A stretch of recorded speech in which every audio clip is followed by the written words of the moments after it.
Hello बच्चों, welcome to my YouTube channel learn and grow. बच्चों, जैसा कि आप लोग जानते हो कि आपके बोर्ड एग्जाम बहुत ही नज़दीक आने वाले हैं, तो आई होप आप लोग अच्छे से प्रिपरेशन कर रहे होंगे। इसी प्रिपरेशन के ऑब्जेक्ट से हमारे एक यूट्यूब चैनल पे जिसका नाम है लर्न एंड ग्रो, उस पर हम एक क्विक रिवीजन सीरीज चला रहे हैं, जो मैथ्स क्विक रिवीजन सीरीज है। इसका है बच्चों, आज का हमारा टॉपिक है चैप्टर नंबर 7, कोऑर्डिनेट ज्योमेट्री। बच्चों, सिंपल सा चैप्टर है और 4 से 5 नंबर का वेटेज रखता है ये एमपी बोर्ड एग्जाम में। तो बच्चों, इसका पहला कॉन्सेप्ट आता है डिस्टेंस फॉर्मूला। बच्चों, कौन सा डिस्टेंस फॉर्मूला? सर, ये डिस्टेंस क्या है? तो देखो, हमारा P और Q पॉइंट है, तो P की कोऑर्डिनेट है हमारे x1 y1 और Q की हमारी कोऑर्डिनेट है x2 y2। दोनों को जो लाइन सेगमेंट जो मिला रहा है वो इसी को हम डिस्टेंस कह रहे हैं बच्चों, है ना। तो डिस्टेंस फॉर्मूला क्या होता है? PQ is equal to x2 minus x1 का whole square plus y2 minus y1 का होल स्क्वायर, और इस कंप्लीट इसके ओवर क्या होगा? पूरा रूट लगा रहेगा। तो बच्चों, ये सिंपल सा फॉर्मूला है। इससे रिलेटेड क्वेश्चन कैसा आता है आप देख सकते हैं सामने। जैसे कि इसमें एक पॉइंट हमको दिया है P, जिसके कोऑर्डिनेट दिए हैं 2 और 3, और बच्चों Q पॉइंट दिया है, इसकी कोऑर्डिनेट कितना दिया है? 4 और 9 दिया है बच्चों, है ना। तो हमें PQ की डिस्टेंस पूछे, तो कैसे निकालेंगे? सर, हम सीधा फॉर्मूला लगाएंगे। क्या होता है formula? PQ is equal to क्या होता है? x2 माइनस x1 का whole square plus y2 minus y1 का होल स्क्वायर। अच्छा बच्चों, x1 y1 किसको बोलेंगे? x2 y2 किसको बोलेंगे? तो जो हमारा पहला पॉइंट है यानी P के कोऑर्डिनेट क्या कहलाएंगे? x1 y1 कहलाएंगे। तो ये हमारा x1 y1 हो जाएगा, और ये क्या हो जाएगा बच्चों? x2 y2 हो जाएगा, है ना।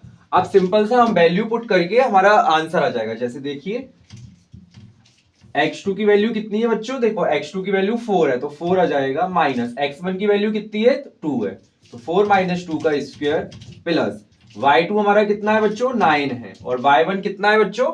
हमारा 3 है। तो ये क्या हो जाएगा? 9 माइनस 3 का स्क्वायर। आगे हम इसको सॉल्व करते हैं, तो सर 4 में से 2 गया तो कितना बचा बच्चों? 2 बचेगा, तो 2 का स्क्वायर हो गया, प्लस 9 में से 3 गया तो कितना बचा? 6 स्क्वायर। यानी क्या हो गया सर? ये 4 हो गया और ये 36 आ गया, यानी कितना आंसर आ गया? √40 आ गया बच्चों।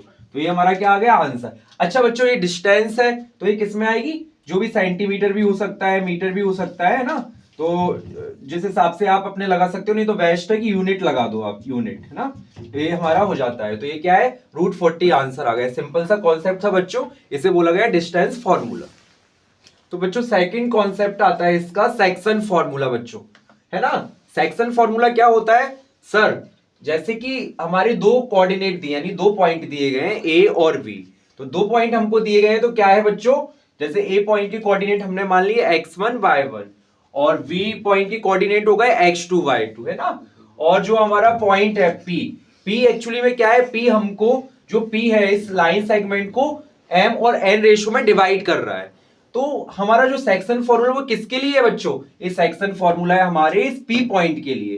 तो इसका फॉर्मूला क्या होता है बच्चों? देखो, फर्स्ट वाला रेशो यानी mx2 प्लस nx1। ध्यान रखना बच्चों, एक बार और देखो, ये m से हमको x इधर वाला लेना है, मतलब क्रॉस में लेना है, mx2 nx1, और क्या हो जाएगा? m plus n। तो बच्चों, ये P का x कोऑर्डिनेट हो जाएगा। क्या हो जाएगा?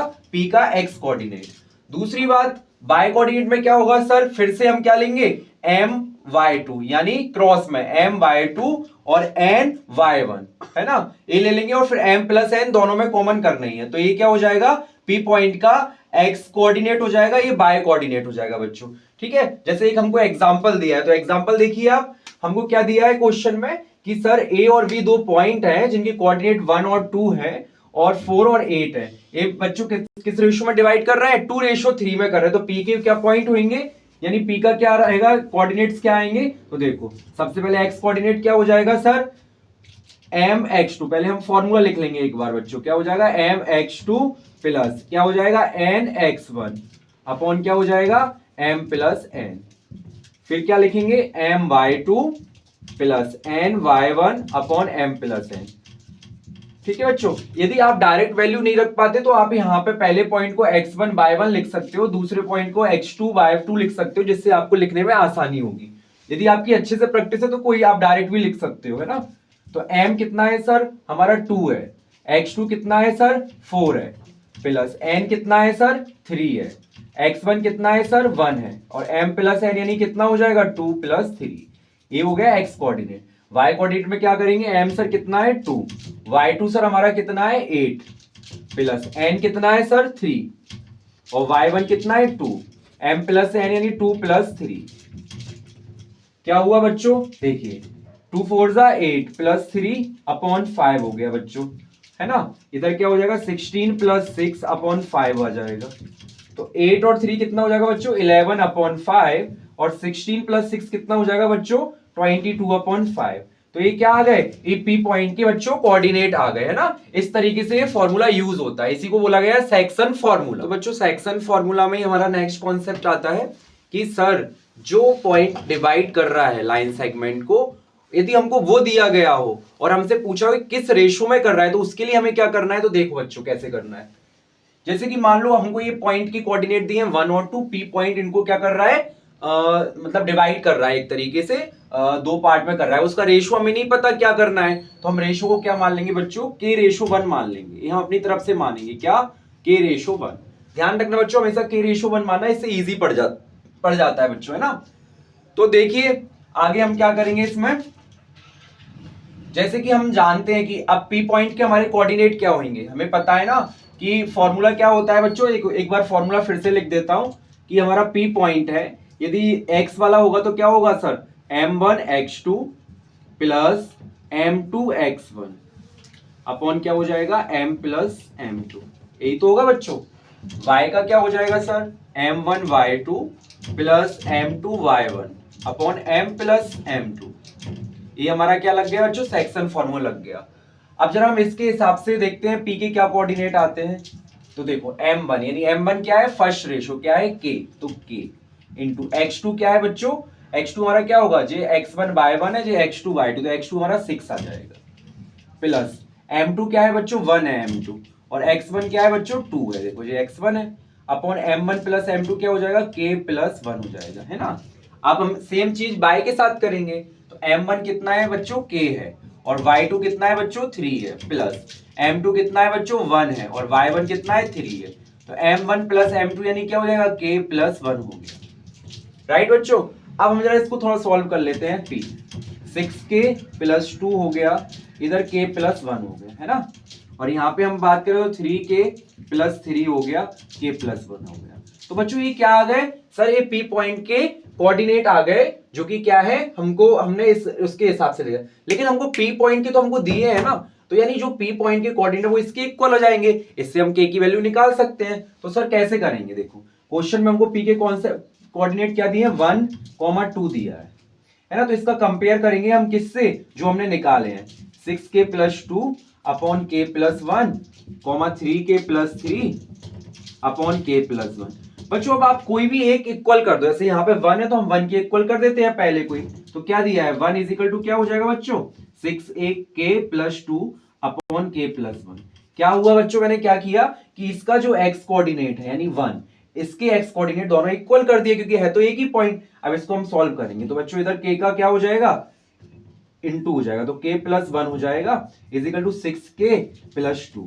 आगे हम इसको सॉल्व करेंगे बच्चों, तो देखिए क्या हो जाएगा k माइनस 6k हमारा हो जाएगा, इधर क्या हो जाएगा 2 माइनस 1 हो जाएगा, तो ये माइनस 5k आ गया, ये 1 आ गया, तो k की वैल्यू क्या आ गई -1 अपॉन 5। बच्चों जनरली माइनस में नहीं आता है, वो तो हमारा डाटा इस तरीके का हुआ कि माइनस में आ गया, बट वैसे माइनस में आता नहीं है, पॉजिटिव ही आता है। तो हमारा k की वैल्यू क्या आ गई 1,5 आ गई। तो यदि हमसे पूछेगा कि रेशो बताइए आप, तो रेशो क्या है हमारा k रेशो 1, k की वैल्यू क्या है -1,5, तो 5 इधर चला जाएगा, तो क्या होगा -1 रेशो 5, ये हमारा आंसर आ जाएगा बच्चों। तो ध्यान रखना बच्चों, ये हमारे सेक्शन फॉर्मूले से दो कॉन्सेप्ट बनते हैं। पहले कॉन्सेप्ट में क्या होगा कि आपको कोऑर्डिनेट फाइंड करना पड़ेंगे और रेशो दिया जाएगा, है ना। और हमको दूसरा क्या करना है, हमको इसमें कोऑर्डिनेट दिए हैं और आपको रेशो बताना है किस रेशो में कर रहा है। तो ये दो कॉन्सेप्ट हमारे बनते हैं, एक ना एक क्वेश्चन आता है बच्चों यहाँ से, तो आप ध्यान रखिएगा, है ना। चलो अब आगे बढ़ते हैं बच्चों। अब वो आता है हमारा अगला कॉन्सेप्ट मिड पॉइंट कॉन्सेप्ट। सबसे इजी है बेटा, मिड पॉइंट थ्योरम में कुछ नहीं है, सबसे ज्यादा इजी कॉन्सेप्ट है। जैसे कि हमारे मान लो दो पॉइंट है, जैसे ए पॉइंट है, इसके कोऑर्डिनेट्स हो गए x1 y1, बी पॉइंट है, इसके कोऑर्डिनेट क्या हो गए बच्चों, x2 y2 हो गए, जो कि किस रेशियो में डिवाइड कर रहे हैं। अच्छा, ये मिड पॉइंट क्यों मानेंगे एम को मिड पॉइंट, क्योंकि दो इक्वल पार्ट में डिवाइड कर रहे हैं, यानी जब रेशियो क्या हो जाएगा 1:1, यानी भाई बीच का पॉइंट है तो वो तो दोनों इक्वल पार्ट में डिवाइड करेगा ना, ये क्योंकि ये बिल्कुल बीचों बीच है, तो ए से लेके एम की डिस्टेंस और एम से लेके बी तक की डिस्टेंस इक्वल होगी, तो रेशियो भी इक्वल होगा, 1:1 में डिवाइड कर रहा है। इसके लिए बच्चों क्या फॉर्मूला होता है, यदि आपसे एम पॉइंट का कोऑर्डिनेट्स पूछे तो क्या कैसे बताओगे, देखो दोनों का एक्स एक्स जोड़ दो, यानी x1 x2 upon 2 y1 upon y2 upon 2 y1 plus y2 upon 2, simple सा था। यानी क्या करेंगे, दोनों के एक्स एक्स को लेके प्लस करके अब डिवाइड 2 से दे दो, y1 प्लस y2 अपॉन 2 करके, जैसे एक एग्जांपल दिया है सामने ना, बहुत इजी कॉन्सेप्ट है बच्चों। अब इसके जैसे हमसे एम पॉइंट के पूछे तो इसके क्या हो जाएंगे मिड पॉइंट, देखो पहले क्या करेंगे, दोनों का एक्स एक्स ले लो तो 2 प्लस 6 अपॉन 2 हो गया, प्लस करके डिवाइड भी करना है 2 है ना, उसके बाद क्या ले लेंगे सर, बाय बाय ले लेंगे, 1 प्लस 7 अपॉन हो गया 2 है ना, तो अब क्या करेंगे सर, देखिए 8 अपॉन 2 और जो हो गया 8 अपॉन 2, तो एम के क्या पॉइंट आ गए बच्चों, 4,4 आ गए, यानी एम के जो कोऑर्डिनेट्स हैं वो 4 4 आ गए बच्चों है ना। तो आप ध्यान रखिएगा, बहुत इजी कॉन्सेप्ट है मिड पॉइंट थ्योरम का। Thank you. तो बच्चों आज का हमारा कोऑर्डिनेट ज्योमेट्री जो चैप्टर था, जो कि 4 और 5 नंबर का वेटेज रखेगा, ये हमारा कंप्लीट होता है। तीन ही कॉन्सेप्ट है, बहुत इजी चैप्टर है, इसको बिल्कुल छोड़ के नहीं आना, अच्छे से तैयार करो, फ्री के नंबर है एक तरीके से, बिल्कुल हलवा कॉन्सेप्ट है सारे, बहुत इजी है। अच्छा बच्चों एक बात और मैं आपको बता दूं, आप लोग अपनी मेहनत में थोड़ा सा, अब क्या है टाइम आपके पास बहुत कम बचा है, तो आपको मेहनत भी उसी स्पीड से बढ़ानी चाहिए। आप क्या करना है, आपको कोई भी नया ना पढ़ के आपके जो कॉन्सेप्ट्स हैं उनको रिवीजन करिए बार बार, क्योंकि रिवीजन ही से ही आप लोग अच्छे नंबर ले पाएंगे है ना, जितना ज्यादा रिवीजन करोगे उतने अच्छे आपके मार्क्स आएंगे। तो ध्यान रखना बच्चों, आई होप आपको आज की वीडियो अच्छी लगी होगी। थैंक यू बच्चों है ना, मिलते हैं अगली वीडियो में, बाय।